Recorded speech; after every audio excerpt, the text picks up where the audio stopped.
China and India's growth has been one of the most dramatic economy stories of this century. But could it now be Africa's time? As we saw in Asia, economic growth has accomplished what decades of development efforts have failed to do. That is to lift hundreds of millions out of poverty. Now, if that happens in Africa, the world could become a very different place. Now, the IMF has predicted that overall, in 2013, the continent's growth will be about 5.7%. It also says 7 of the world's top 10 fastest growing economies between now and 2015 are expected to be in Africa. Those are Ethiopia, Mozambique, Tanzania, the DRC, Ghana, Zambia, and Nigeria. Now, Ethiopia comes in just behind China and India with a predicted growth of 8.1%.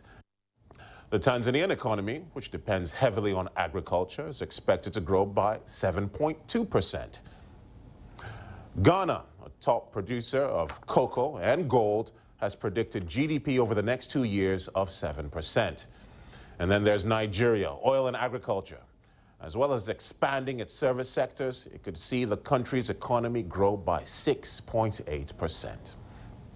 Now, one of the big questions about the economy in Nigeria is whether the public can benefit directly from the country's growth and what needs to be done to make that happen.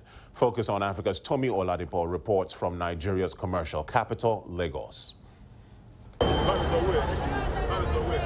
daily toil. Life is not getting any easier for the average Nigerian. The cost of living is going up, and so is the unemployment rate. In fact, poverty has risen here. Nigeria's agricultural sector is the country's largest employer, but it's been sidelined in favor of the more lucrative oil industry. Cocoa is the second largest foreign exchange earner here, but investors feel there should be greater focus on the sector. The best place to put your money is in the ground, because it will give you value for a long, long time.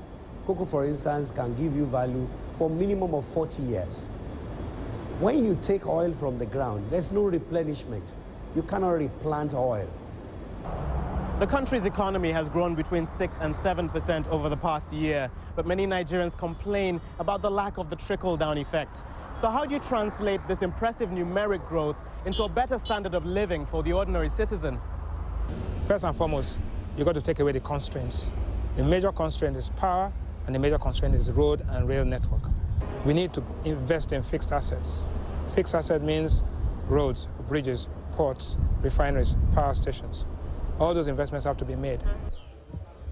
The ongoing insecurity in the country has cut off some parts of northern Nigeria. But speaking to the BBC recently, Nigeria's finance minister insisted that in spite of the trouble, the foreign investors are coming in. In forum after forum is continued interest in Nigeria. And we have been very gratified. At the World Economic Forum, we held a Nigeria investment to talk about investing in Nigeria, and the room was full of investors. For most Nigerians, whether running big or small businesses, one common problem is the lack of steady electricity supply. This is widely seen as a major hindrance to progress. The structure of the power industry is being changed. Are we going to get it absolutely correct? No. But any move now is better than no move at all. So Nigeria is at economic crossroads. Some decisions have to be made in the next 2 to 3 months, which will determine its destiny, whether it's going to muddle through or it's going to jump across and leapfrog. The success of these economic reforms could help change the global perception of Nigeria and attract foreign investment. Tomi Oladipo, BBC News, Lagos. So what do all these big numbers mean? Well, Wolfgang Fenger is the lead economist at the Nairobi office of the World Bank. I asked him what accounts for the impressive economic growth in some African nations like Ethiopia, Ghana, Mozambique, and Nigeria. Two main reasons for this strong growth. One is many of these countries are commodity exporters. They export oil, minerals like copper or gold, and those prices have gone up, and those countries have put more volumes on the market. So that has lifted the GDP and has made these countries statistically richer.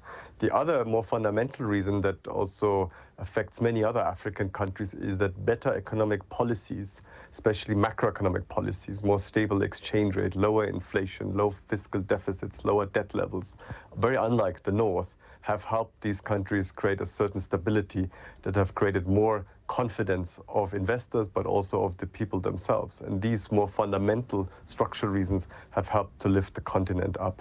But Wolfgang Fenger, if much of this growth is driven by the extractive sector and international demand, the question one would ask is if it's sustainable. Well, that depends a lot on the international prices, and that, again, in turn depends on the international environment. But most projections say that international commodity prices, especially the oil price, will stay at a relatively high level because Asia will continue to consume a lot and to consume more.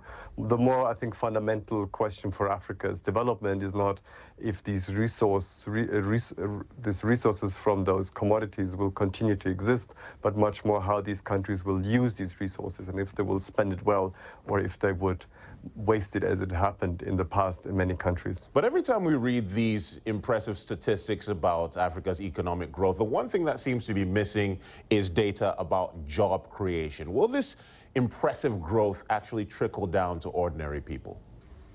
Well, that depends a lot on many other factors, as you rightly point out. It is, though, very important to emphasize that without macroeconomic stability, there will not be any job creation either. And so look at Zimbabwe or many of the other countries around the world which had macroeconomic instability. So that's a prerequisite, that's necessary, it's not sufficient yet.